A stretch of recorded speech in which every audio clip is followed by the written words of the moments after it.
is taking care of his baby girl, and so we will see him next week. But we have a lot of basketball to talk about. We're a little worried because now with just the two of us and no Lou to buffer, we might get fired. But here we go. Surprised you moved on from the Gator game so quick.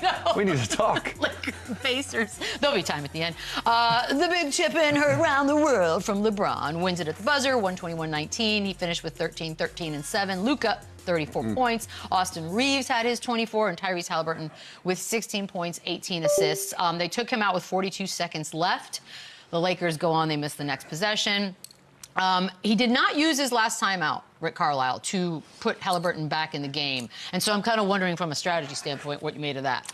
It wasn't a good look, and this is their best offensive player. This is kind of their guy that gets them into their offense, and you don't get to, save your timeouts. If you don't use them, it's not like they carry over to overtime. Right. So this was a big mistake, and Rick Carlisle has actually done this multiple times before in Indiana, in Dallas, but there's no point not to just burn a timeout. You know they're going to get another possession anyways on the other end, so put your best player in, put your playmaker in, get everyone, draw up a set. And I understand sometimes it's the free flow into the game. You want to just keep going.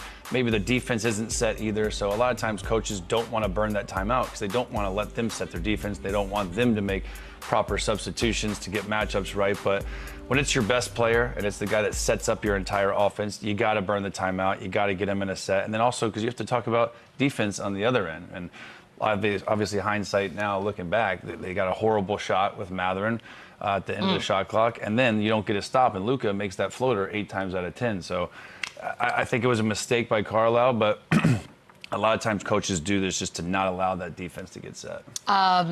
There's going to be a lot of LeBron talk today. And it's not because we're trying to, grasp at content, because there's a lot to be said. There was a lot said yesterday by him. And then, of course, he goes on to have it's a buzzer beater.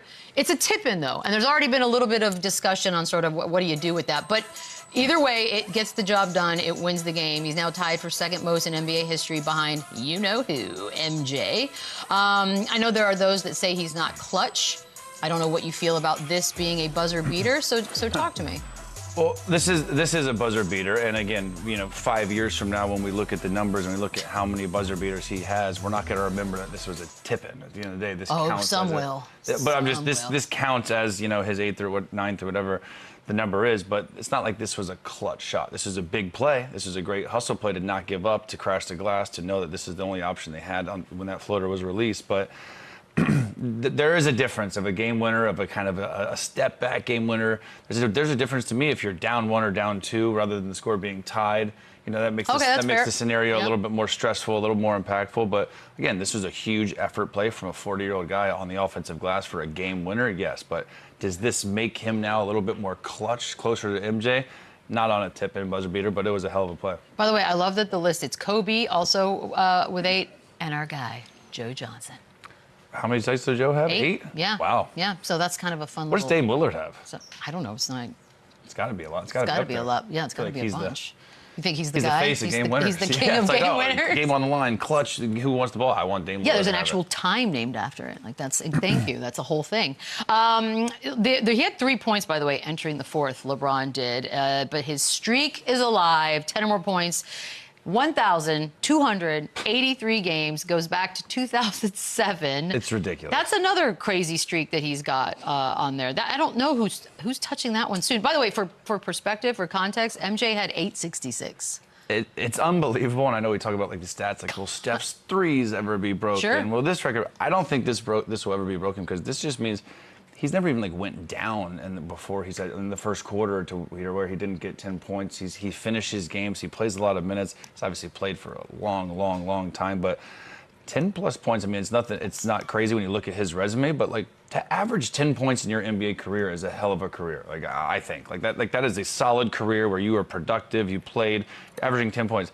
This guy's done it 1,300 games in a row. It really is remarkable. And again, it just goes to his testament of how hard he works, how consistent he is.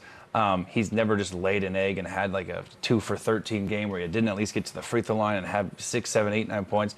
Look across the stars across the league. They all have those type of games. For sure. Not LeBron James. Yeah, that is a crazy number. And I get it. We're in territory now. He's been playing long enough that he's going to have a bunch of these milestones just by longevity alone. But But he never got like tossed in the first half where he had like 9 points. Like it's impressive. It's crazy. Yeah, why He's never gotten foul trouble. He never got hurt, and like it's a ridiculous heater. Kind of a crazy number. And the thing is too that for the Lakers that they were having that losing streak of 3. So I would have to imagine, given what these standings look like and the movement that still is potentially up in the air for a lot of these teams, this was a big win. It was huge, and it's a team that's desperate. It's a team that's lost 7 of 10 games. It's a team that needed this win, and this could have easily went the other way. Without this tip-in, they go to overtime. Who knows what happens? And we're talking about a completely different headline today, how the Lakers have now lost 4 in a row, and you know, they're fully healthy now, and they're getting their guys back. This was much, much needed. It was a balanced effort. You look across the board. LeBron with 13-13, that is a great game for him when you can allow Luka to go and have 34. When Austin Reeves, who's arguably been their best, most consistent player, has 24. When you're getting a little bit of everything from Jackson Hayes again, was unbelievable last night. He is the key, I think, to this team, just giving them that lob threat, giving them athletic 5 that's altering shots on the defensive end, but also giving Luka that lob threat on the offensive end. So this was a great balanced win. This was a much needed win. I don't think they looked great. I don't think they played unbelievable, but they did enough to win the game. They defended. They got stops when it mattered. And again, when you lose 7 out of 10, this is a huge win to get off the schneid. The schneid. Okay. So the thing that was trending and will probably trend through the rest of today and forever is the fact that while in Indianapolis, not a lot to do, which is why Pat McAfee being there is brilliant, because he got LeBron James to sit down for over an hour. And this thing had everything. They talked about everything. They talked about conspiracies. They talked about MJ. They talked about Brian Windhorst for some reason. And then, of course, the Stephen A. Smith stuff. So let's just start wherever you want to start. What did you think about it? First of all, it's really cool. I think that he did this on a game day. Like, I know. He recorded it the day before. I think they recorded it Tuesday and aired yesterday. The fact that he did that, and again, we can knock social media and all these different podcast stuff, but as a fan, this has got to be awesome to see one of the greatest players, LeBron James, sit down, uncut, unfiltered. I've never heard the guy curse that much. I've never heard him speak like that ever. So it was fun to see him in that element.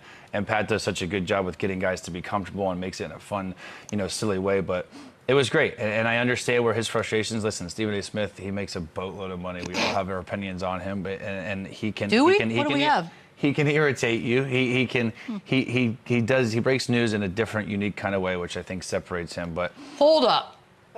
He doesn't break news. He makes himself the news. Okay, fine, yeah, sure. And as a player, listen, I'll tell you a story. When I was in Dallas and I was on my first max deal, Tim McMahon, who's my guy now. Sure. I'm cool with him now. My best friend at the time, Pasha, literally almost beat him up in the tunnel because every single time I would do something, he would cover it. He would tweet something that was just passive aggressive. He would tweet something negative. Then I'd have 25, and he would literally write, "Finally, Chandler Parsons has 25." just a dick. Just a jerk. And like God, that, LeBron, settle down with the language. Yeah, and my bad. And he would just crush me. So, and again, as a player now on the media side, I get it. As a media member, you're trying to do your job. You're trying to report the news. You're trying to break the news, and you have your opinion on it, which is whether it's right or wrong. As a player, you hate that. You hate that this guy who never played, who never could touch you on the basketball court, who never had any sort of success that you had, has this opinion on you, and it's always negative. And then when it crossed the line of personal about his son and his family, there are boundaries and there are ways to do what we do. So I see both sides, because now on this side of it, I do the same thing. I just answer the questions that are on the call sheet, and sure. Sometimes that pisses players off. Love that you call it a call sheet. That's cool. Is that what it's called? Nope. Run down. Like Kyle Kuzma has this thing with me because I talk about his outfits, but I'm just doing my job, answering questions. Like I wake up and I'm like, you know what? I'm gonna hate on Kyle Kuzma today. You're not personally attacked. No, never. You're literally just doing it. But I understand that as a player. So again, LeBron, everything with his family is I think there's boundaries and there's lines that clearly he thought were crossed. But they weren't. So let's start there. What do you think on it? We got no Lou today. We need you. I find it. First of all, this feels like a WWE situation at this point. And it feels a little Logan, Jake Paul. There's no coincidence. It's Pat McAfee, who is now one of the faces of WWE, all right? He's hosting this. LeBron James goes on there for over an hour on the very network where the dude he confronted in public also is the highest paid guy on the network. All of it feels fake to me. Within 5 minutes of this thing becoming public, Stephen A. Smith is now putting out videos. And by the way, I will say this.